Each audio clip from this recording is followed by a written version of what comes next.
Bonjour ou bonsoir à tous selon le pays et l'heure à laquelle vous nous écoutez. Et oui, toujours pas de Simon, toujours votre serviteur pour assurer l'intérim, mais rassurez-vous, votre animateur préféré des podcasts sera bientôt de retour. Bienvenue donc dans Bola Latina, le podcast 100% au football latino de la rédaction de Lucarne Opposé, qui célèbre aujourd'hui son 10e épisode et qui va donc se mettre sur son 31 avec au menu du jour un spécial Copa Libertadores, donc les 8e de finale débutent lors de cette deuxième semaine d'août.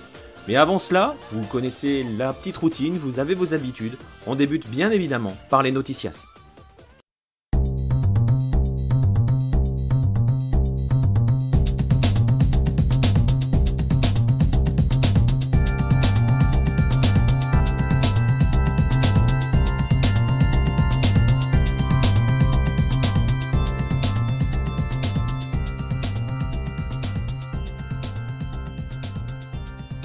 On débute notre tour d'Amérique latine par l'Équateur qui a officialisé l'arrivée d'Hernán Darío Gómez à la tête de la sélection. El Bolillo, qui avait déjà qualifié la tri pour sa première Coupe du Monde en 2002, va donc arriver à la tête d'un sacré chantier et surtout avec l'objectif d'emmener l'Équateur vers le Qatar. Alors les chantiers, ça le connaît, du à Bolillo, puisque c'est lui qui a mené Panama à la Coupe du Monde russe, et il revient donc en territoire connu et est parfaitement conscient du travail, puisqu'il a affirmé « Nous ne formons pas de joueurs, nous ne travaillons pas avec les catégories de jeunes, ils sont formés par les clubs », appelant ainsi à ce que le football équatorien se mette ensemble et d'un seul homme en mouvement pour progresser. Bolillo va donc d'ailleurs débuter son travail par un tour du pays à la rencontre de tous les dirigeants des clubs professionnels équatoriens afin de discuter de son projet. Question travail et projet total au sein de la sélection et des clubs, le Pérou avait montré la voie avec Ricardo Gareca. La grande question est donc de savoir quel sera l'avenir de la Blanquirroja et de son coach. Alors si vous êtes fan du boulot de Gareca, réjouissez-vous parce qu'il semble que l'aventure péruvienne va se poursuivre. El Tigre était à Lima ce mercredi, il s'est réuni avec les dirigeants du football péruvien et tout semble aller dans le bon sens pour qu'ils poursuivent. Gareca avait demandé plusieurs choses pour justement faire avancer le football péruvien, un nouveau centre d'entraînement pour les sélections, une autonomie à la tête de la sélection, notamment au niveau du choix des matchs amicaux, un plan pour les clubs pro, la réforme du championnat national, un travail avec les jeunes, bref, tous ces points sont en cours de résolution, ne reste donc plus qu'à officialiser la signature du contrat de Ricardo Gareca. Une excellente nouvelle pour la sélection en vue notamment de la Copa América dont les dates viennent d'être changées, faute de finale qui venait percuter la finale de la Coupe du Monde féminine de football. L'édition 2019 a donc été avancée d'une semaine, elle se déroulera du 7 au 30 juin prochain, mais rassurez-vous, elle sera toujours au Brésil et rassurez-vous, Hello y sera. Restent donc ceux qui n'ont pas encore de certitude sur l'avenir quant à leur sélection. Premier rang desquels le Paraguay, et au Paraguay, le président de la fédération, Robert Harrison, a annoncé que le nouveau sélectionneur sera connu en septembre. Des noms avaient été placés sur la liste des souhaits. On avait parlé de Tata Martino qui est à Atlanta et qui avait déjà emmené le Paraguay notamment en finale de la Copa América 2011. On a parlé également de Luis Felipe Scolari qui vient de signer à Palmeiras, donc forcément c'est mort. Et on parle aussi désormais de Juan Carlos Osorio qui a donc quitté le tri mexicain mais qui attire bien des convoitises à commencer par la Colombie où beaucoup rêvent de l'arrivée du profe Osorio. Mais la Colombie attend d'abord de savoir si Pekerman va continuer et son avenir pourra bien évidemment et peut évidemment avoir un effet domino. Alors si le président de la fédération colombienne a enfin pris publiquement position, Ramon Jesurún a en effet annoncé cette semaine qu'il avait la volonté de poursuivre le projet Pekerman et donc à demi-mot la volonté que Pekerman poursuive l'aventure. On rappelle que le contrat de José Pekerman se termine à la fin du mois. On sait aussi quel profe est ciblé bien plus au sud, en Argentine. Reste que le chaos se poursuit au pays albicéleste. Claudio Tapia veut Pekerman, Daniel Angelici, le numéro 2 de la FA, veut Sabella, Macri, le président de la République, aimerait bien Almiron, Angelici n'est pas contre d'ailleurs. Bref, personne n'arrive à se mettre d'accord et le choix du sélectionneur est donc repoussé probablement à la fin de l'année, oui, à la fin de l'année. Entre-temps, l'Argentine jouera donc des matchs amicaux, on sait déjà que les prochains seront dirigés par une double tête, Tocali-Aymar, qui joue déjà les pompiers avec les U20 qui sont actuellement en Espagne. L'Argentine dans toute sa splendeur. Le bazar n'est pas mal aussi de l'autre côté du Rio de la Plata, puisqu'en Uruguay, c'était la semaine de l'élection du nouveau président de la fédération. Alors le vote devait avoir lieu mardi, et jusqu'à vendredi dernier, il n'y avait assez peu de chances de surprise. Le président en cours, l'ami Vilmar Valdés, devait être réélu face à 2 autres candidats.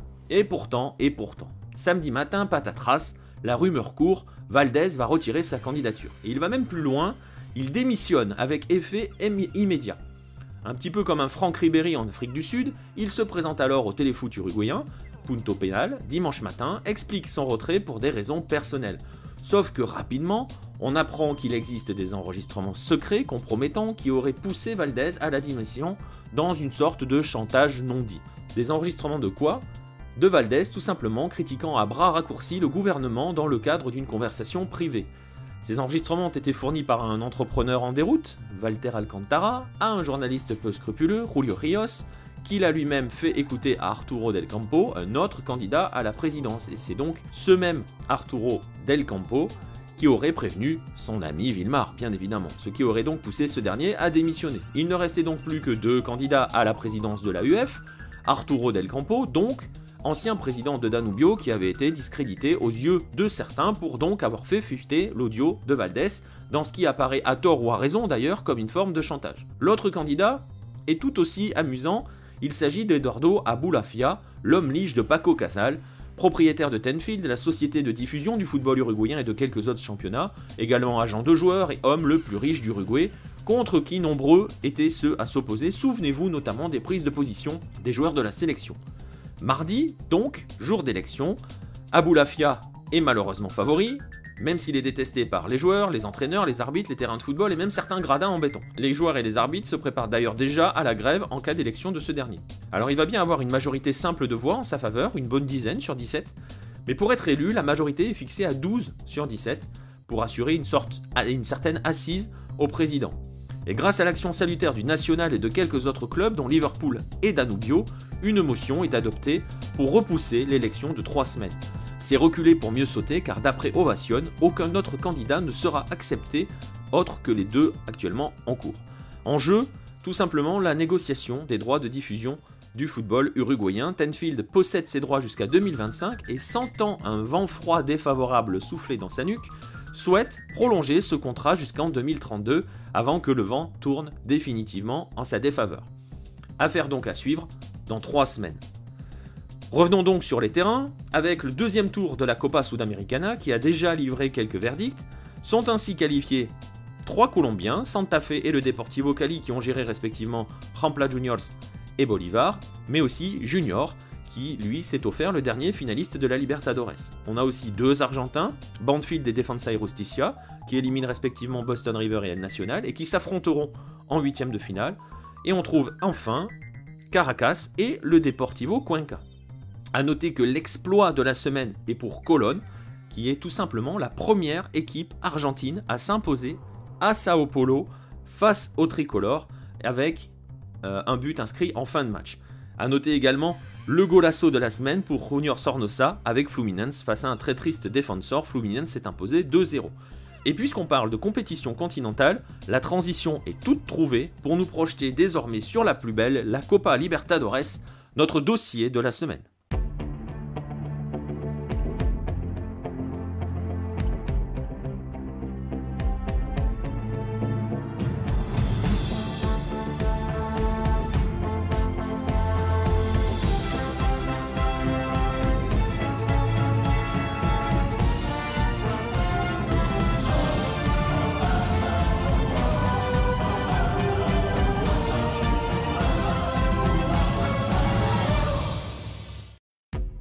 La Copa Sudamericana a beau avoir lancé le sprint final de l'année continentale, il n'en reste pas moins que tout le monde n'attend que la Libertadores dont on vient d'entendre l'hymne officiel.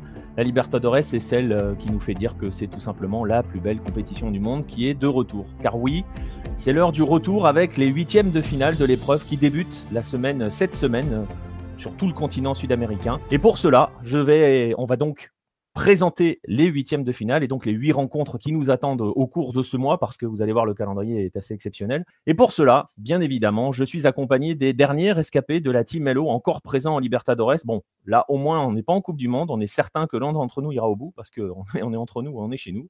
Et donc ces derniers rescapés sont par ordre du nombre de survivants. Marcelin Chamoin avec ses 6 Brésiliens. Salut Marcelin. Salut.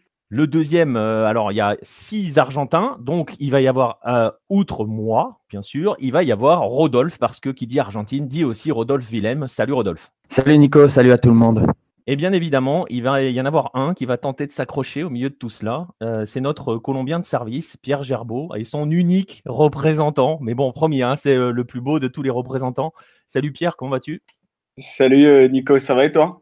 Ça va, ça va. Et donc, bon, je me chargerai, au-delà de quelques Argentins, des autres rescapés qui sont 2 Paraguayens et 1 Chilien, car oui, vous l'avez compris, cette Libertadores présente le risque de rapidement tourner un règlement de compte Argentine-Brésil, mais bon, sait-on jamais. Alors messieurs, je vous propose tout simplement de dérouler nos 8 affiches des huitièmes de finale et on va faire, on va être hyper originaux, on va aller de haut en bas hein, dans le tableau. Et donc pour commencer, on va commencer avec la seule affiche 100% Argentine. Une affiche qui va concerner notre Rodolphe national puisque le Racing va jouer contre River Plate. Alors pour poser un petit peu le contexte, le Racing a fini 2e de son groupe à égalité de points avec Cruzeiro.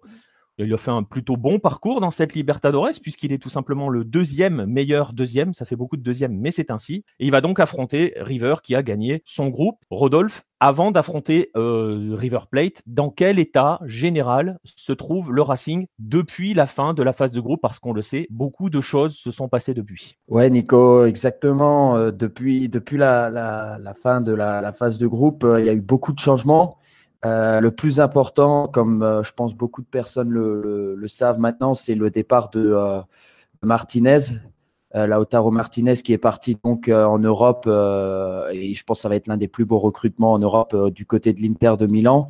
On a eu aussi le départ de Musso, le gardien, qui, si je ne me trompe pas, est parti du côté de l'Udinese. Ça fait beaucoup de changements parce que c'était deux joueurs quand même, malgré leur jeune âge, qui étaient un peu déjà les tauliers, peut-être pas les tauliers, mais en tout cas deux assurances du côté du Racing. Donc ça fait 2 joueurs qui sont partis. On a eu des recrutements, mais ce n'est pas non plus des énormes recrutements. Dont un déjà qui est blessé. Il y a déjà un joueur qu'ils ont recruté qui est déjà blessé pour peut-être, je pense, 5-6 mois, ce qui paraît. Donc, ça me paraît beaucoup. Le coach essaye de rassurer ses troupes. Ils ont fait une pré-temporada, ils ont fait la pré-saison. Ils sont partis aux États-Unis faire des matchs amicaux et préparer la Copa Libertadores. Il y a pas énormément de confiance, on va dire. Il y a beaucoup de critiques envers aussi le président parce qu'avec tout l'argent qu'il a amassé des transferts, pour l'instant, on ne voit pas non plus des grands noms arriver entre parenthèses. Lisandro Lopez, comme d'habitude, est toujours là. Il a donné une super interview il y a quelques temps en Argentine. C'est rare parce que sa parole est rare. Il n'aime pas trop parler aux journalistes et autres, et il a dit que ça serait peut-être sa dernière Libertadores et qu'après ça, il va partir loin du foot et que personne l'entendra. Il ne voudra pas de journalistes à ses côtés. Donc, on va dire que ce n'est pas dans les meilleures conditions que le Racing va aborder ce huitième contre le River de Marseille Gallardo. Ouais, d'autant que le Racing, alors on peut le dire hein, sur la dernière Superliga, Racing et River, ils ont fini main dans la main, hein, concrètement, puisqu'ils finissent 7e et 8e, si j'ai bonne mémoire. Il doit y avoir un but qui les départage au classement général, donc ils ont vraiment fini ensemble. C'est vrai que les dynamiques sont un petit peu différentes. Alors pour parler un petit peu de River, il n'y a pas eu beaucoup de mouvements hein, du côté de River Plate, à part justement le départ de Saracchi, qui est peut-être qui était l'un des joueurs les plus bankable de ce groupe-là. Voilà, c'est fait, il est parti à Leipzig. Sinon, pour l'instant, Pity Martinez est toujours là, hein, ce que je sais. D'après ce que je sais, il est annoncé du côté de la Fiorentina, mais ça bouge pas. Juan Fernando Quintero va rester. River a fait aussi sa pré-temporada comme le Racing au même endroit. Hein. Tu me corriges si je me trompe, mais il me semble qu'ils étaient du côté d'Orlando tous les deux. Et reste sur 2 victoires en Copa Argentina, qui sont ses 2 premiers matchs officiels, parce que le Racing, lui, de son côté, n'en a pas fait. Donc tu disais, on peut s'attendre à quoi du côté du Racing quant à la dynamique et concrètement, quant au terrain, on peut s'attendre à quoi face à River? Est-ce que la Libertadores est un vrai objectif cette année? Est-ce que ça peut l'être? Parce qu'on rappelle que si le Racing veut retrouver la Libertadores l'année prochaine, c'est tout simplement sa dernière solution. Cette année, il faut la gagner. Oui, exactement. Faut la gagner. Après, ça va surtout se jouer, je pense, au niveau des recrutements. Il y a un joueur, je crois, qui va arriver du côté du Brésil. Je ne sais pas si c'est juste, peut-être par cela va me corriger, Agustin Ayone, qui arriverait peut-être en prêt du côté du Racing, mais tu vois, là, c'est un prêt aussi à 200 000 $, alors que Lautaro Martinez, dans les caisses, ça va être plus de 30 millions de dollars. Donc, je ne sais pas où est cet argent. Donc, après, je ne sais pas. Le président a dit que c'était une des priorités, la Libertadores. Bon, après, il le dit aussi pour que les fans se calment et que enfin, il y a un titre qui arrive du côté du Racing depuis quelque temps, surtout avec la pression de l'Independiente qui arrive à gagner des titres. Donc, je ne sais pas. La mentalité va être ça va être assez compliqué parce que Lautaro, c'était le joueur après, avec pour tous les matchs où on se disait, ah, on a Lautaro, c'est bon, il va faire quelque chose de spécial, on va gagner le match, il est là, il y a, euh, il y a Lisandro Lopez qui est là, Gustavo Bou est revenu d'ailleurs du Mexique à voir. Ça, c'est aussi un joueur qu'on va voir. Il avait montré de belles choses à l'époque du côté du Racing avant de partir au Mexique. Il est revenu. Il devrait remplacer Lautaro, mais c'est pas le même talent. Donc c'est pas le même profil non plus. Hein. Non, exactement. Mais la mentalité est qu'il y aura une pression énorme parce que beaucoup d'argent est rentré dans les caisses du Racing. Et pour l'instant, c'est un joueur qui vient du Bahia de Brésil qui va arriver pour 200 000 $ en prêt. Enfin, je veux dire, c'est pas non plus. Il peut être bon joueur, mais je veux dire, l'argent est toujours là. Et pour l'instant, c'est que des prêts ou des retours de joueurs qu'on a connus dans le passé. Mais il y a beaucoup de stress. Là, je pense qu'il y a beaucoup de stress du côté du Racing. Ouais, mais bon, qui dit Racing dit souffrance. Hein. Ah, c'est ouais. la tradition. Hein. S'il n'y a pas de souffrance du côté du Racing, il n'y a pas de Racing, tout simplement. Exactement. Si je peux, un des problèmes aussi du Racing, c'est que maintenant, sur l'attaque, Lautaro parti, il y a beaucoup de poids sur les épaules de Centurion. Quand on sait que c'est avec lui, c'est tout ou rien, et ça peut aussi jouer parce que s'il n'est pas dans un bon jour, le Racing n'a quasiment aucune chance de sortir River. Oui, exactement. Ouais, ça va être compliqué pour le Racing. Alors donc on rappelle, hein, parce qu'en face River, pour le coup, il y a de la certitude. Je le disais, il y a très peu de mouvements, pas d'arrivée retentissante, pas de départ retentissant. À part, je disais, Saracchi, une équipe qui est focus sur son objectif, qui est la Libertadores, bien évidemment, et avec un entraîneur qui va rester, à moins d'un cataclysme atomique, mais vu les relations entre la direction de l'AFA, enfin les têtes pensantes, si on peut parler de pensantes, de la fédération argentine et la direction de River, on n'imagine pas le club lâcher Marcelo Gallardo pour aller se mettre dans une galère que serait la sélection. Donc ça va rester au moins jusqu'à la fin de la Libertadores, parce que l'objectif de River, c'est la Libertadores. Et on va en profiter donc du coup pour faire la transition, puisque tu l'as évoqué un petit peu, hein, Rodolphe, la possibilité en quart de finale, donc s'il y a qualification, il y aura qualification de l'un ou de l'autre, c'est d'aller croiser potentiellement Independiente, parce que le deuxième huitième de ce haut de tableau, c'est Santos contre Independiente, et ça va me permettre de me tourner vers Marcelin, parce que du côté de Santos, on parlait d'incertitude avec le Racing. Du côté de Santos, on vient de frapper très très fort, mais on est en mode, on repart à zéro alors que la Libertadores va démarrer. Ouais, on sait pas du tout ce que ça a donné. C'est vrai que avant la pause pour la Coupe du Monde, Santos était déjà en difficulté. Depuis, ça va pas mieux. Et du coup, bon, ils ont changé d'entraîneur avec Cuca qui connaît bien la Libertadores. Ils ont également recruté notamment Brian Ruiz. Donc c'est vrai qu'on ne sait pas du tout ce que ça peut donner, mais si on se base sur ce qu'on peut voir en championnat, ça va être compliqué pour Santos. Ouais, ça risque d'être compliqué. Alors tu disais, hein, Brian Ruiz est arrivé, il y a aussi Carlos Sanchez qui est arrivé, il y a Derlis Gonzalez, je ne sais pas s'ils seront prêts pour la Libertadores. Du coup, on a absolument, pour le coup, s'il y a bien un Brésilien pour lequel on n'a aucune idée de comment il va se présenter sur le terrain, c'est bien Santos. Ouais, surtout que Cuca n'a pas encore démarré. Après, ça peut être aussi une bonne chose. C'est vrai qu'en général, quand il y a un entraîneur qui arrive, il peut y avoir un petit électrochoc, surtout que Santos a quand même des joueurs de qualité, notamment offensivement, avec Gabigol et surtout Rodrigo qui surnage, on va dire, dans le naufrage de Santos. Donc ils peuvent quand même espérer quelque chose, mais c'est sûr que on attend de voir, parce que là, il y a pas beaucoup de garanties sur cette équipe. Ouais, et est-ce que la Libertadores reste un objectif pour notre poisson favori? On rappelle qu'ils sont 17e actuellement en championnat, donc ils sont dans le Z4, hein, ils sont dans la charrette pour la descente, mais bon, il y a encore du temps, hein, on n'est qu'à 16 journées au Brésil.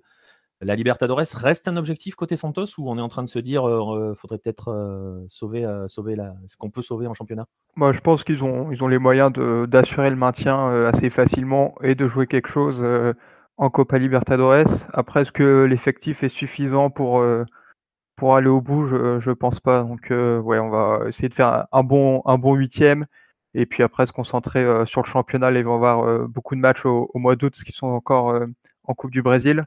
Donc, ça va être un calendrier bien chargé. Bon, après, ils ont les moyens de jouer sur tous les tableaux, surtout que du coup maintenant dans le championnat national, ils ont plus grand chose à espérer. Ouais, et alors en fait, l'adversaire, on l'a dit, c'est Independiente, c'est pas n'importe qui. Je suis désolé Rodolphe, mais Independiente, voilà, c'est juste le vainqueur de la dernière Sudamericana. C'est juste une équipe qui, pour le coup, on parlait de certitude côté River, il y en a beaucoup du côté d'Independiente. Ariel Holan, l'entraîneur, a été plus que confirmé dans ses fonctions, puisque maintenant il va carrément diriger toute la section football du club. Je ne sais pas si vous avez vu ça, il va s'occuper des formations des équipes de jeunes aussi. On va mettre en place un modèle. C'est le projet Holland 2021, si je me rappelle bien. Donc voilà, il y a une vraie dynamique. On rappelle qu'Independiente a fini deuxième de son groupe à égalité de points avec le Corinthians, qu'ils ont recruté de manière assez intelligente avec deux internationaux chiliens qui viennent d'arriver, El Gato Silva et El Tucu Hernandez. Bref, Rodolphe, je sais que c'est l'ennemi juré de ton Racing favori, mais Independiente, on peut le dire, c'est le favori peut-être de ce duel face à Santos quand on voit l'état actuel de Santos. Ouais, exactement. Comme tu l'as dit, un recrutement sérieux. Il n'y a pas trop de vagues de leur côté. Ils ont pas perdu les meilleurs éléments lors de ce mercato. Après, avoir peut-être le seul hic. Après, tu me diras, c'est la Libertadores, pas pour tout de suite, mais là, ils viennent de s'envoler au Japon pour une coupe. Comment elle s'appelle de nouveau cette coupe? Elle a toujours un nom un peu bizarre, d'ailleurs, cette coupe au Japon. Donc, la Sugura Bank Coupe, je crois que c'est ça s'appelle. Ouais, donc, c'est ça.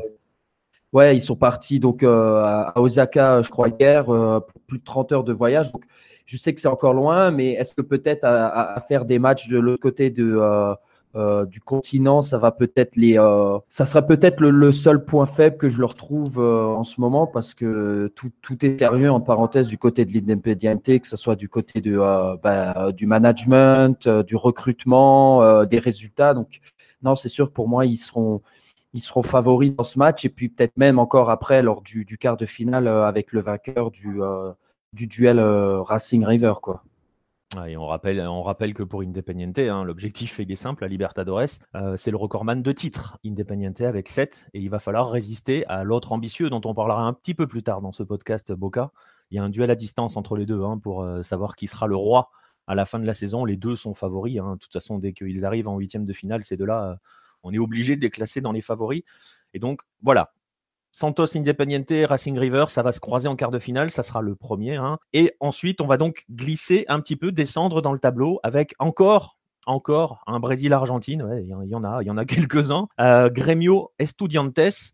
Alors Grêmio, c'est tout simplement le tenant du titre, si tout le monde est censé le savoir, je pense. Il n'y a pas eu vraiment de mouvement, de gros mouvements. On savait qu'Arthur allait partir, donc maintenant c'est fait. C'était attendu. Sinon, Marcelin, côté Grêmio, on n'a pas trop bougé. Louan est toujours là, Renato Gaucho est toujours sur le banc. On va toujours aller essayer on a bien géré la première partie de la Libertadores, on a plus ou moins bien géré le mercato estival. Ça va pour l'instant côté tricolore. Ouais, c'est vrai que Arthur, c'était assez logique qu'il parte. Ils auraient pu perdre aussi Louan si ça n'a pas été le cas. Donc c'est vrai qu'ils ont la stabilité par rapport à l'année dernière. Donc ils connaissent ce chemin. Et puis déjà dans le championnat brésilien, je pense qu'ils sont un petit peu en dessous. Donc je pense que vraiment leur objectif, c'est de conserver leur titre. Donc ils vont mettre, s'il faut faire tourner des joueurs, c'est sûr que ils le feront. Je pense qu'ils feront reposer les joueurs pendant le Brasileiro pour être vraiment au top pour cette Copa Libertadores, qui est pour eux, je pense, vraiment leur objectif. Ouais, et on rappelle quand même que même en championnat, ils ont une attitude de gestionnaire. Ils ont parfaitement maîtrisé la Libertadores l'année dernière pour aller jusqu'au bout. En championnat, ils sont toujours pas décrochés. Ils sont 5e, tu me corrigeras si je me trompe. Et ils sont dans le bon wagon. Ils sont à 7 points de ton Flamengo, c'est ça? Ouais, je sais plus exactement, mais oui, ils sont pas si loin. Ils sont dans les 8 équipes qui sont vraiment au-dessus des autres dans le championnat. C'est sûr que d'ici là, tout peut aller encore très vite. Ils sont pas largués, mais ouais, s'il y a besoin de faire reposer, je pense qu'ils n'hésiteront pas à le faire. Ouais, et face à eux va se présenter Estudiantes. Alors Estudiantes, c'est un habitué des compétitions continentales, mais c'est peut-être pas forcément celui que l'on attend le plus dans les géants, enfin dans les grands, même s'il fait pas partie des 5 grands, mais dans les géants argentins. Rodolphe, on va parler un petit peu de ce Estudiantes. Alors Leandro Benitez est arrivé sur le banc à la fin de la Superliga. Il avait assuré l'intérim, il avait pris la réserve. Il y a eu peu d'arrivées côté Estudiantes. Il y a eu des départs qui vont compter. Je pense au Colombien Otero, je pense au retour de prêt de Melano de Dubarbier, la fin de carrière de De Sabato.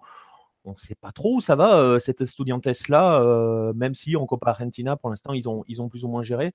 On peut en dire quoi concrètement de ces pinchas? Ouais, comme tu l'as dit, on ne sait pas trop. Il y a beaucoup d'expérience dans cette équipe, mais c'est sûr que depuis le départ d'un ex-Ligue 1 qui a entraîné et que tout le monde connaît en France, Lucas Bernardi, sur le banc, c'est vrai qu'on ne sait pas ce que ça va donner. Après, ils ont assuré en Copa Argentina contre un petit club entre parenthèses. Donc, de ce côté-là, ça va. Mais c'est vrai que les recrutements, c'est vrai que ça rappelle un peu le Racing. C'est un peu ronflant.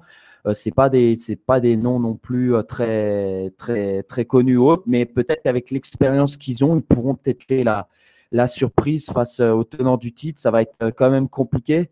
C'est eux qui reçoivent, surtout, je crois, en premier match. C'est les Estudiantes qui reçoivent au premier match et ils se déplacent après au Brésil là-bas. Donc, non, je pense que ça va être très compliqué pour eux pour passer avec en plus le changement de coach depuis quelques mois. Je crois qu'il est là que depuis mai 2018. Donc, ça me paraît très juste pour eux. Ouais, c'est ça. Sa seule compétition officielle pour l'instant, c'est le 4-0 en Copa Argentina. Donc, voilà. Après, c'est un disciple de Sabella. Il est dans la tradition Estudiantes. On va être normalement sur une équipe qui va bien fermer le jeu et essayer d'exploiter ce qu'elle peut exploiter. Mais bon, effectivement, sur les Argentins, il y en a quelques-uns. Il y en a pas beaucoup sur lesquels on espère peu. Ils peuvent nous tromper, mais Estudiantes en fait partie, n'offre pas beaucoup de garanties. Et donc, de ce duel, je pense que vous serez d'accord tous les deux. On peut dire que Grêmio part assez favori de ce duel. Ouais, largement, ouais. Je suis d'accord aussi. Bon, très bien. Alors, on va passer à celui qui devrait, donc si tout va bien, si on est toujours très fort en pronostic, celui qui va devoir affronter Grêmio en quart si Grêmio se qualifie. Et ça va se jouer entre le seul Colombien présent dans cette compétition, l'Atlético Nacional, qui va affronter un Argentin dont il va falloir se méfier. On va en reparler un petit peu dans un instant, l'Atlético Tucumán. Alors, du côté de l'Atlético Nacional, Pierre, bon, la Libertadores, c'est forcément un objectif quand on parle de ce club-là. Et on s'en a joué un petit peu à se faire peur dans son groupe qu'on avait pensé qu'ils allaient pouvoir gérer assez tranquillement en finissant. Ils ont quand même fini premier devant Colo-Colo, Bolívar et Delfín. Mais bon, voilà, il y a eu quelques mouvements. Dans quel état est cet Atlético Nacional avant d'affronter l'Atlético Tucumán? Eh ben, écoute, ils sont mieux parce qu'ils sont pas bien partis en Liga. Ils ont perdu leur premier match de championnat le week-end dernier à la maison contre Tolima. Mais bon, par rapport à ce qu'ils ont montré le week-end dernier contre Santa Fe, c'était mieux dans le jeu, c'était mieux à la finition parce que ça avait un peu fait défaut en ouverture. Donc ça, sur ce côté-là, ça va. Et alors niveau mercato, tu l'as dit, ça a pas énormément bougé. En fait, tu as eu un départ vraiment important qui est McNelly Torres, donc vainqueur de la Libertadores 2016 avec l'Atlético Nacional et demi-finaliste, il me semble, en 2007 ou 2008 avec Cúcuta. Il me semble qu'il était encore dans l'équipe à cette époque. Donc, c'est le seul départ majeur. Et au niveau des arrivées, il y en a eu du coup 2. Il y en a une qui est arrivée de Belgique, Daver Machado, qui était à Millonarios, qui était parti à la Gantoise. Ça s'est pas bien passé pour lui. Il est revenu à l'Atlético Nacional. Donc ça, c'est vraiment un bon renfort. C'est un vrai bon joueur. Et du coup, pour remplacer McNelly Torres, et le Nacional a pris un ancien de la maison, tout simplement. Ils ont pris Juan Pablo Ramírez, qui est un jeune qui a fait ses classes à l'Atlético Nacional et qui était parti chez le voisin, et pour le coup vraiment voisin léonais, Donc ça c'est une incertitude parce que on sait pas, il a 20 ans, c'est un poste important, hein, c'est celui qui est chargé de le 10 quoi. Sur ce côté-là, il y a une petite incertitude. Et après tu as parlé tout à l'heure de Gallardo, la sélection argentine, c'est pour moi la grosse incertitude en ce moment, c'est savoir si Almiron va rester ou pas puisqu'il est dans la shortlist pour être sélectionneur de l'Argentine. Donc ça, c'est une vraie grosse incertitude sur l'Atlético Nacional en ce moment. Ouais, j'allais justement te poser cette question-là parce qu'on a vu le président Macri qui a fait d'Almiron son entre guillemets favori. Alors on sait qu'au niveau de la fédération, on connaît l'importance de Macri, hein, et on connaît l'ingérence du pouvoir politique au sein de la fédération argentine. C'est pas nouveau.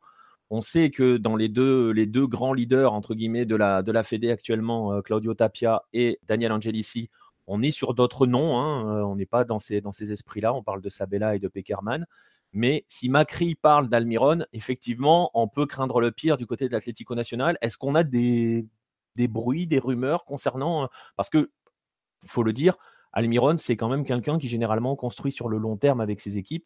Et son Atlético Nacional ne peut que monter en puissance. Oui, ça c'est sûr que c'est un ils ont fait finale de championnat l'année dernière. Là, ils sont favoris minimum pour aller au moins jusqu'en finale. Je vois pas une équipe capable de les taper sur un aller-retour. Et sur les bruits, tout simplement, c'est assez facile puisque Almiron, il a déclaré qu'il était candidat pour diriger la sélection. Donc ça c'est un vrai problème pour l'Atlético Nacional, c'est que si l'AFA bouge et commence à dire et à faire les démarches pour avoir Almiron, ils l'auront parce que ça l'intéresse. Il ira si l'AFA lui propose, il ira. J'ai du mal à l'imaginer se rétracter maintenant qu'il a officiellement déclaré qu'il était candidat. Et tu as parlé de Pekerman, tu me fais une petite passe décisive aussi, puisque son futur sera décidé. Hein. Il a réunion avec la fédération colombienne cette semaine, mais c'est pas incompatible de voir Pekerman comme manager, donc chapeauter un peu toutes les sélections, s'occuper des équipes de jeunes, mettre des mecs à lui. Et mettre des mecs à lui, il n'est pas incompatible avec Almiron pour être sélectionneur des A, tout simplement. Donc c'est une solution qu'on ne peut pas exclure. Oui, donc c'est ce qui peut éventuellement être un élément de fragilité de l'Atlético Nacional. Attention tout de même parce que l'adversaire, un autre Atlético, l'Atlético Tucumán, fait partie de ces équipes, on va en parler un petit peu, Rodolphe aussi, de ces équipes qui tranquillement sont en train de s'installer dans le paysage du football argentin. Alors il y avait eu l'excellent travail des prédécesseurs de Zielinski qui étaient Arconzabal et Lavalén. On rappelle que cette équipe-là a découvert les compétitions continentales l'année dernière, qu'elle est allée en 8e de finale de la dernière Sudamericana, qu'elle a été éliminée pour un seul but face à Independiente, le futur vainqueur. On rappelle que cette année, elle est sortie donc de son groupe de Libertadores parce qu'elle est là en 8e, donc forcément, on sait qu'elle est sortie de son groupe. C'est un petit peu une lapalissade. Il va falloir faire attention parce que, Rodolphe, il y a eu des recrutements intéressants dans le sens expérience. Je pense notamment aux deux anciens de San Lorenzo, Mercier et Matos. Il y a justement, sans mauvais jeu de mots, il y a du matériel pour en embêter plus d'un dans cette compétition, indépendamment du jeu de l'Atlético Tucumán et de la fournaise qu'est son Monumental. Ouais, exactement. Et je suis même le premier surpris parce que quand tu m'as dit le nom Ricardo Zielinski, ça m'a refait surgir de mauvais souvenirs parce que faut savoir que Zielinski était avant d'avoir cette expérience à l'Atlético Tucumán, était l'entraîneur du Racing. Et ça s'était très, très mal passé du côté du Racing. La Hincha n'était pas contente du tout. Ça jouait très défensif. En tout cas, ça n'a pas bien marché pour le nombre de mois qu'il est resté.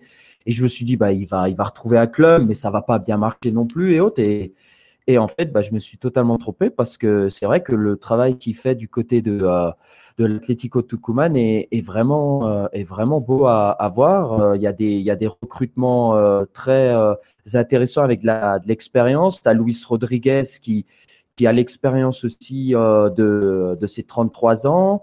Tu as toujours la Pulguita qui est là et que j'adore voir jouer. C'est incroyable ce joueur, comme il est magnifique à voir jouer.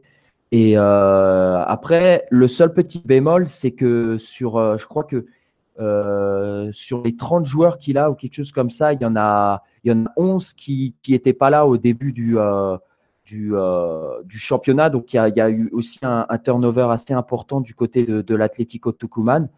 Donc, à voir si ça ne va pas leur faire défaut pour ce qui est des automatismes contre le club de Medellín. Mais je pense que c'est quand même une belle surprise. Et tu l'as dit, ils commencent à s'installer de petit à petit, que ce soit en Sudamericana ou en Libertadores. Donc, ça va être, je pense que ça va être sympa à voir et ça peut peut-être être le club qui va créer la surprise. Ouais, on va justement un dernier mot côté colombien. Est-ce que, Pierre, on craint cet Atlético Tucumán ou est-ce que pour l'instant, on n'en parle pas vraiment du côté de la Colombie, de cet adversaire de l'Atlético Nacional? Je pense qu'on les craint et pour une simple et bonne raison, c'est que tout simplement l'Atlético Nacional, pour préparer au mieux son déplacement en Argentine jeudi prochain, a vu son match de championnat avancer à aujourd'hui. Donc aujourd'hui, au moment où on enregistre, c'est le mercredi. Hein. Donc ils auront 8 jours pour préparer au mieux leur match de Libertadores. Donc c'est quand même un signe qui est pas anodin. Ils veulent arriver avec leurs meilleures armes et donc se préparer au mieux pour ce huitième de finale. Et pour faire une petite parenthèse, Tucumán, ils sont quand même ils sont venus un peu du diable vauvert. Hein. Ils avaient perdu leurs 2 premiers matchs dans leur groupe. Ils étaient ils avaient perdu contre Peñarol et contre Libertad. Ils perdent leurs 2 premiers matchs et ils terminent invaincus sur les 4 derniers en faisant 3 victoires, dont une en Bolivie. Donc ça montre que cette équipe, alors c'est pas spectaculaire, hein, mais cette équipe est à prendre évidemment très très très au sérieux. Ouais, et on verra ça. C'est donc, tu l'as dit, la semaine prochaine. Et on va donc continuer de descendre dans notre tableau. On va quitter Atlético Nacional et Atlético Tucumán, ce duel d'Atlético. Et là, on va rentrer dans la partie du tableau riche en brésiliens. Et on va commencer par un duel Brésil-Paraguay. Alors, on aura un duel Brésil-Brésil un peu plus tard. Je te garde pour presque la fin là-dessus, Marcelin. Juste histoire de faire monter un petit peu la sauce. Et non, mais c'est aussi parce que c'est l'ordre du tableau. On va démarrer donc par ce Palmeiras Cerro Porteño. C'est tout simplement le meilleur premier à l'issue de la phase de groupe face au meilleur deuxième de la phase de groupe. Alors, il s'est passé des choses du côté de Palmeiras depuis cette phase de groupe. Roger Machado a sauté. Il y a eu quelques départs, certains surprenants, comme Keno, on en a parlé, Farouk en a parlé sur Lucarno Posé. Mais finalement, on reste quand même assez proche de l'équipe qui a totalement écrasé son groupe. On rappelle, je le disais, ils étaient meilleurs premiers. Ils ont pris 16 points sur 18 dans un groupe où il y avait Boca. Ouais, c'est vrai qu'ils avaient fait une excellente phase de poule. Et après, ouais, il y a eu des petits changements avec le départ de Roger Machado et l'arrivée de Scolari sur le banc qui va commencer dimanche.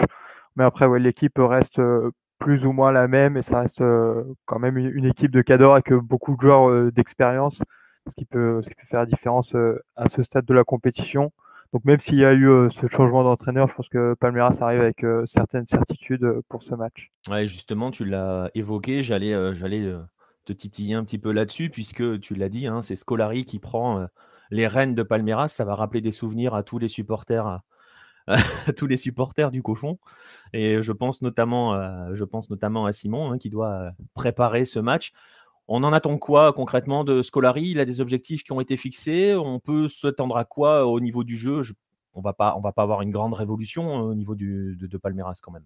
Non, après, ouais, ça reste du Scolari, donc c'est pas forcément flamboyant, mais il a l'expérience et puis il connaît bien le club, donc ça peut être aussi un avantage. Donc voilà, je pense ouais, du sérieux. Après, même si, comme avec Roger Machado, c'était pas non plus catastrophique. Mais voilà, on est sur un nouveau cycle en s'appuyant sur tout ce qui a été fait depuis quelques années déjà du côté de Palmeiras.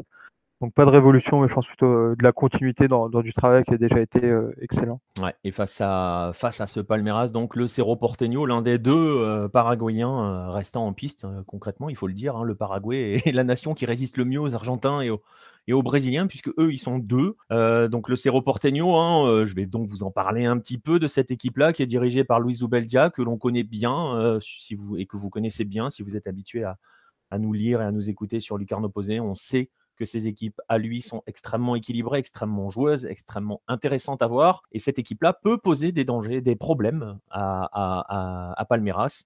On rappelle, hein, donc ça a été le meilleur deuxième de la phase de groupe. Il y a quand même aussi un petit peu d'expérience, je pense, avec certains anciens comme Nelson Valdés, hein, probablement le plus connu de tous, ou Anthony Silva dans les buts.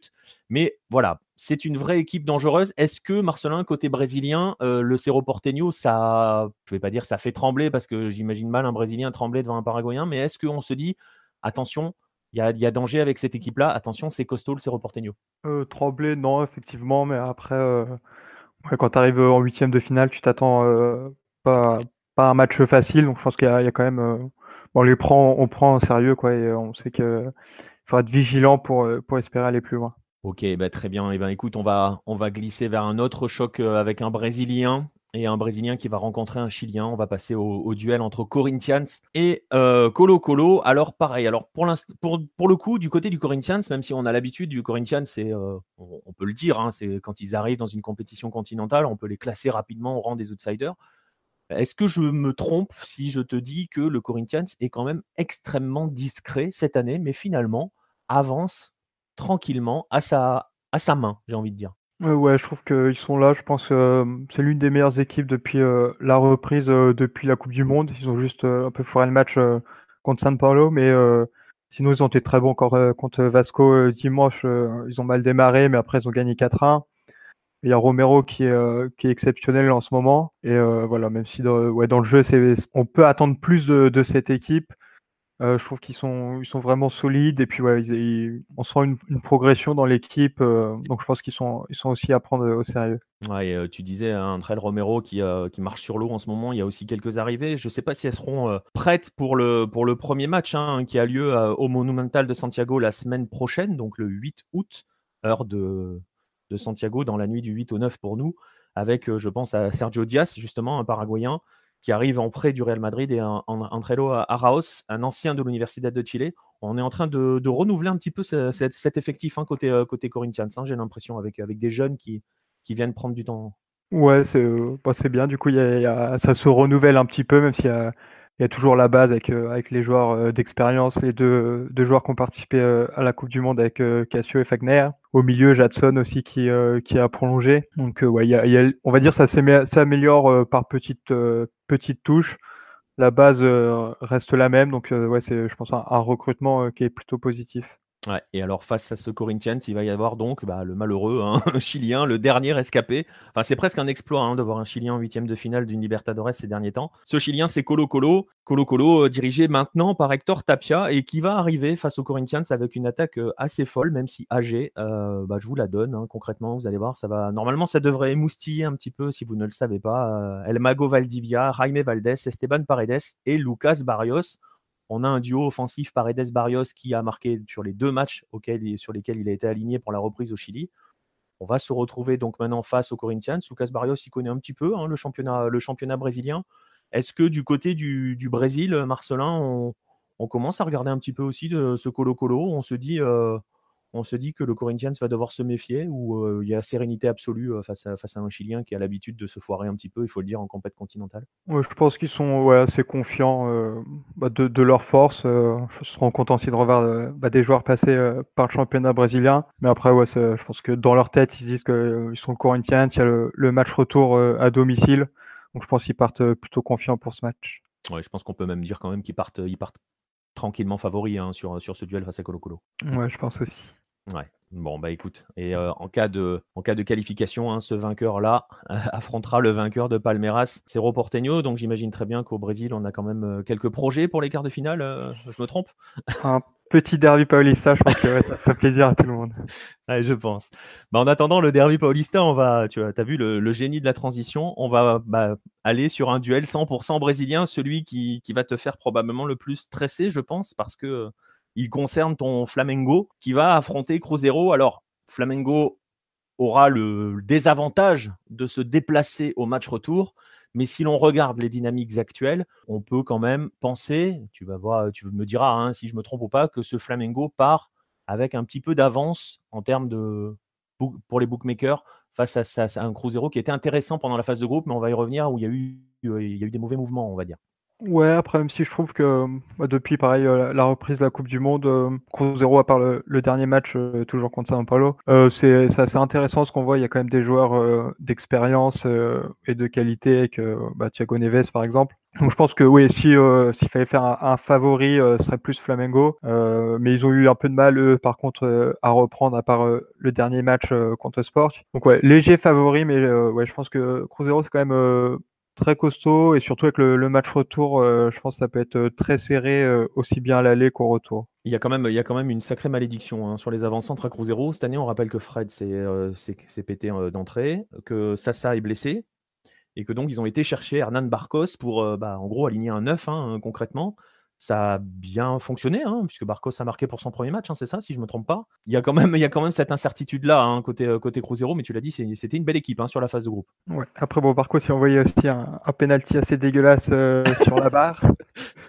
Mais ouais, c'est vrai que je les trouve assez complets. Il y a Dédé derrière, Arrascaeta aussi qui continue sur sa lancée.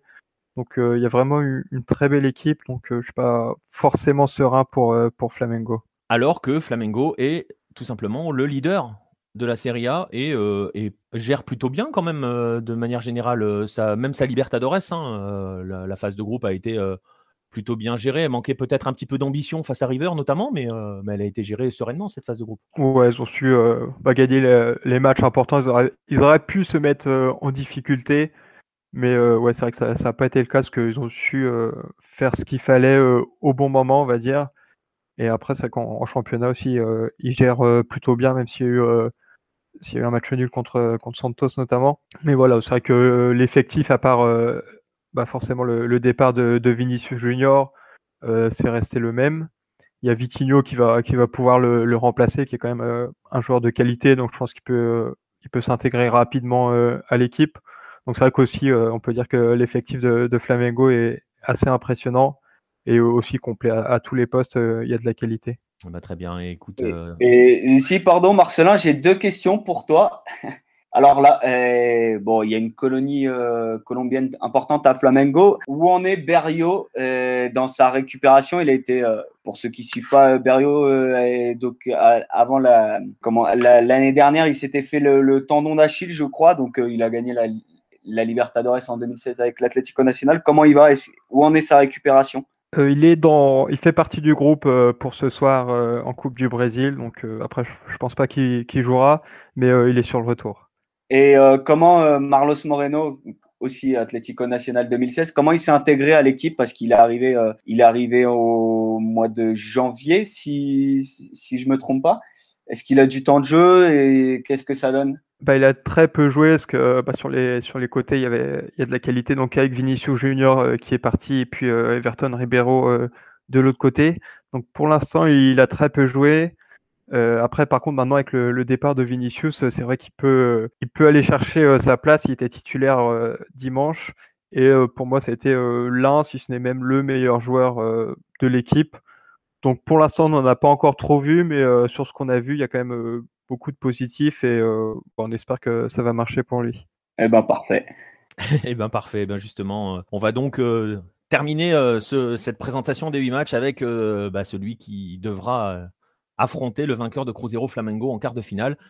Ça se jouera entre les Paraguayens de Libertad et l'un des favoris de l'épreuve, Boca Juniors. Alors pour démarrer avec ces Paraguayens de Libertad, et ensuite on va parler évidemment de Boca, qui est forcément un grandissime favori de l'épreuve, et on va voir aussi pour plusieurs raisons que Boca est un grandissime favori de l'épreuve. Du côté de Libertad, il va y avoir aussi des joueurs que vous avez déjà croisés à plusieurs reprises. Je pense à l'immortel Oscar Cardoso. Mais il va y avoir quelques incertitudes, à commencer par le banc de touche, puisque je ne sais pas si vous êtes au courant, mais Libertad fonctionne actuellement avec un entraîneur intérimaire, Eduardo Villalba, qui sera sur le banc lors du match aller. Alors on s'est renforcé, on a fait appel à de l'expérience, on va retrouver quelques vieux grognards de la Libertadores, notamment des Uruguayens, je pense à Juan Manuel Salguero, et surtout celui qui va vous faire tous réagir, Egidio Arevalo Rios, qui va être au milieu de terrain pour détruire le jeu adverse dans tous les sens du terme. Mais ce Libertad-là, aussi facile qualifié, puisque je rappelle que Libertad arrive en ce 8e de finale en tant que premier de son groupe. Libertad va devoir se farcir Boca. Et Rodolphe, Boca, on peut dire que c'est clairement le gros morceau de cette Libertadores qui continue de recruter avec, on ne sait pas, alors tu parlais tout à l'heure de l'argent du François Fillon du Racing qui est parti avec la caisse. Là, du côté de Boca, personne n'est parti avec la caisse. Et d'ailleurs, on se demande qui remplit cette caisse parce que Boca. L'hélicoptère de Macri. Écoute, c'est possible, je ne veux pas le dire, mais on est sur 5 recrutements et pas n'importe lesquels. Hein. On peut les citer. Esteban Andrada dans les buts, le portier de Lanús, l'excellent gardien de Lanús. Ouais. Carlos Izquierdos qui arrive de Santos Laguna. Sébastien Villa en attaque. Mauro Zarate en attaque. Et il m'en manque un que j'ai oublié. Non, je dois les avoir. Ah bah si, Oladza, on en a parlé tout à l'heure. Ouais, le fameux Lucas Oladza. Boca, c'est quand même un groupe assez monstrueux. Non, c'est clair, tu l'as dit, c'est assez monstrueux. Ils ont fait un gros recrutement, ils ont toujours le groupe en place avec de l'expérience. Après, le seul bémol aussi, c'est avec la pré-saison qu'ils ont faite aussi aux États-Unis. Je pense que tous les clubs sont allés aux États-Unis, que ce soit les clubs colombiens ou argentins. Et il y a eu la blessure de Benedetto. On ne sait pas combien de temps il va être disponible. Il y a aussi la méforme de Mauro Zarate, les matchs amicaux qu'il a fait, dont un contre Colorado, où ils ont fait 2-2, ils ont perdu au penalty. Il a été assez critiqué dans ce match, où il a eu pas mal d'occasions, dont une où il n'aurait pas dû la rater, et ça a été vu comme un manque de confiance de sa part, qu'il n'est pas encore peut-être intégré totalement dans ce groupe. Mais sinon, c'est toujours aussi fort du côté de Boca. Il y a l'expérience des vieux grognards en parenthèse. Le coach est toujours là comparé à, comme tu l'as dit, à celui de Libertad. Donc, un gros groupe. Après, ils vont jouer Libertad, qui je me rappelle aussi, a éliminé le Racing il y a quelques mois de cela, en Sudamericana en quart de finale. Donc, en face, il y aura aussi de l'expérience, je pense. Et puis, ils ont pris Rios, qui vient du Racing. Et je le connais bien, comme tu l'as dit, c'est un bon capitaine sur le terrain qui va bien haranguer ses troupes et qui a l'expérience, que ce soit en championnat ou ses matchs de Coupe du Monde à l'époque. Donc, ça va quand même être difficile. Je verrais bien une petite surprise. Surtout, je crois que Libertad va recevoir, non, au retour, ou c'est Boca qui reçoit au retour. Non, Libertad reçoit au retour. Ils ont fini premier du groupe, donc ils reçoivent au retour. Et tu l'as dit, hein, Libertad est demi-finaliste de la dernière Sudamericana, éliminé par Independiente, le futur vainqueur. Ouais. La gestion pour Boca, c'est juste la seule incertitude pour Boca, ça va être la gestion de ce groupe. Hein. On l'a dit, c'est un groupe dense, riche, énormément de joueurs. On voit des choses assez étranges. Hein. On peut l'évoquer, et, on peut l'évoquer notamment avec Pierre aussi. La gestion de certains Colombiens qui sont les principales victimes parce que des recrutements avec des joueurs étrangers, il y a un nombre de places restreint dans chaque club argentin. On a par exemple le cas de Franck Fabra, qui était le latéral titulaire, il faut clairement, tranquillement titulaire, qui est blessé de longue durée et dont le contrat a été résilié pour laisser de la place aux étrangers. Il y a toute cette gestion de groupe qui peut leur porter préjudice à Boca. Ça peut être, entre guillemets, le seul talon d'Achille de cette équipe. Oui. Fabra, il s'est fait les croisés en préparation à la Coupe du Monde avec la Colombie. Et donc Cardona, on ne sait pas trop. Apparemment, Boca joue en Copa Argentina. Il joue ce mercredi aussi. Donc à voir, Cardona pourrait être titulaire. Je mets une pièce sur le fait que s'il n'est pas bon, il va sauter de l'effectif de Boca.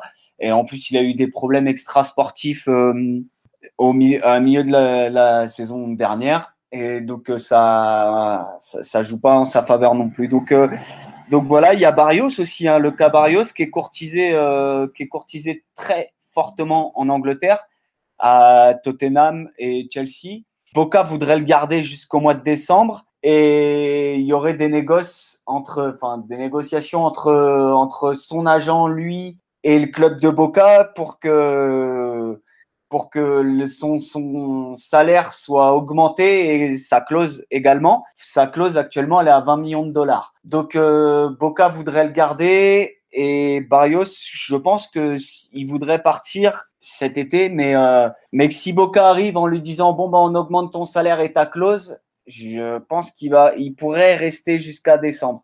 Donc ça, c'est un vrai problème pour Boca. C'est le 6 titulaire, Barrios. Tu as parlé de Fabra qui était titulaire.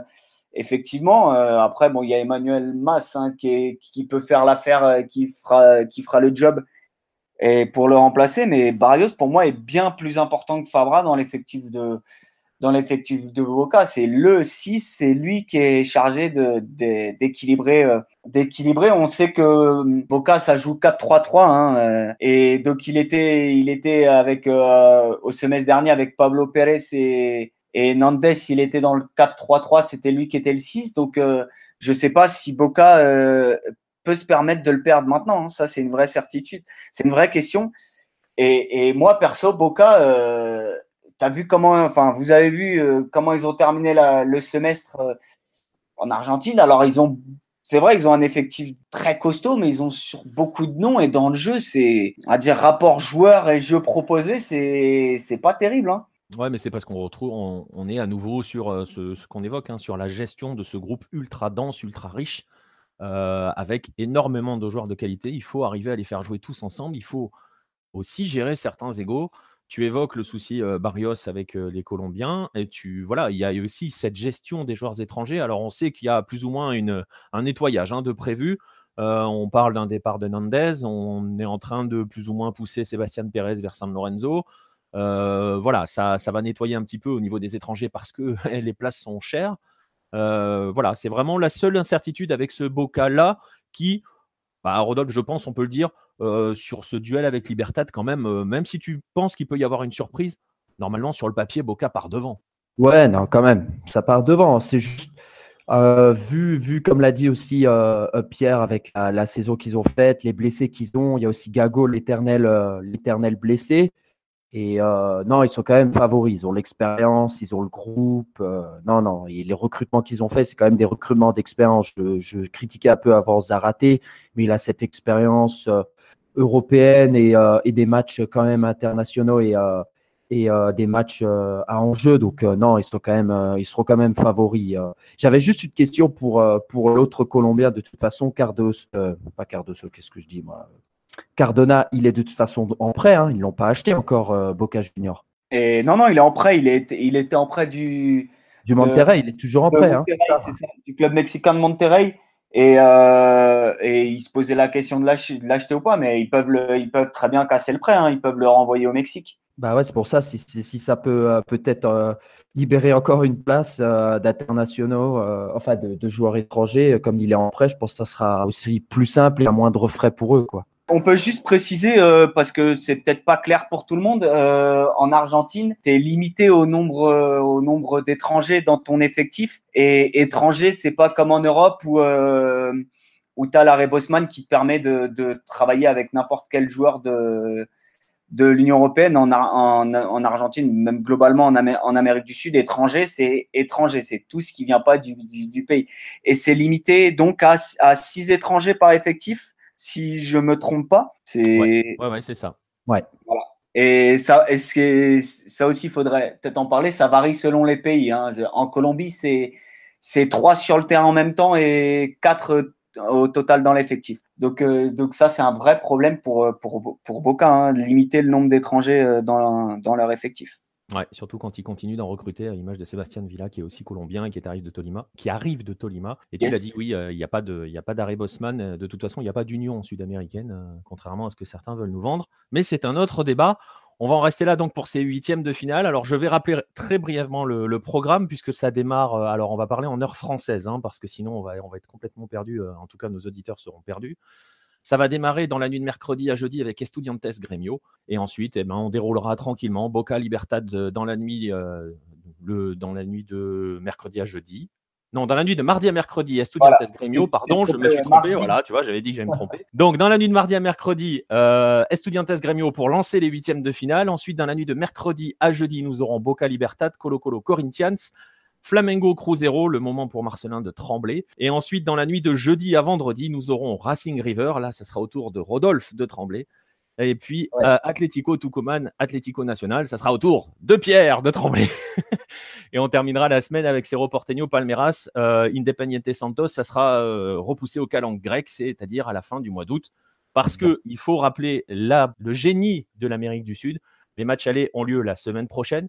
Les matchs retour tous les matchs retour auront lieu la dernière semaine d'août à partir du 29. Donc voilà, il y aura presque un mois d'écart entre les matchs aller et matchs retour, en plein mercato européen et sud-américain. Ça va être magnifique.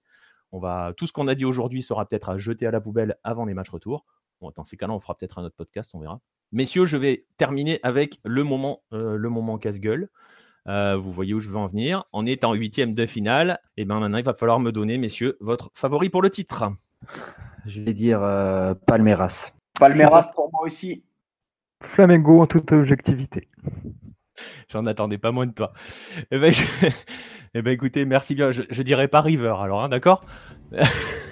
Moi, je pense pas des Racing. Non, moi, je pense qu'Independiente sera compliqué à aller chercher. Mais j'ai peur qu'un Brésilien aille au bout. Enfin, j'ai peur. Bref, messieurs, je vous remercie pour ce podcast et pour ce moment de présentation des équipes. Bonne Libertadores à vous.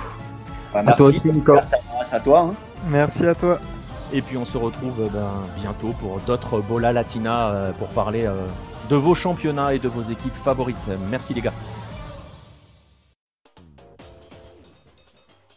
C'est ainsi que se termine ce 10e épisode de Bola Latina. Comme d'habitude, je vous encourage à continuer d'interagir avec nous, que ce soit sur Facebook, sur Twitter, sur YouTube, sur tous les réseaux sociaux où l'on se trouve. Et bien entendu, je vous encourage également à tendre l'oreille vers nos autres podcasts, Culture Soccer, Efrikia ou bien l'AFC Corner. Continuez de nous soutenir en partageant au maximum nos émissions, en vous abonnant à nos chaînes, à nos réseaux sociaux, mais aussi et surtout en vous ruant sur le magazine Lucarne Opposée, dont les 3 premiers numéros sont évidemment toujours disponible à la vente.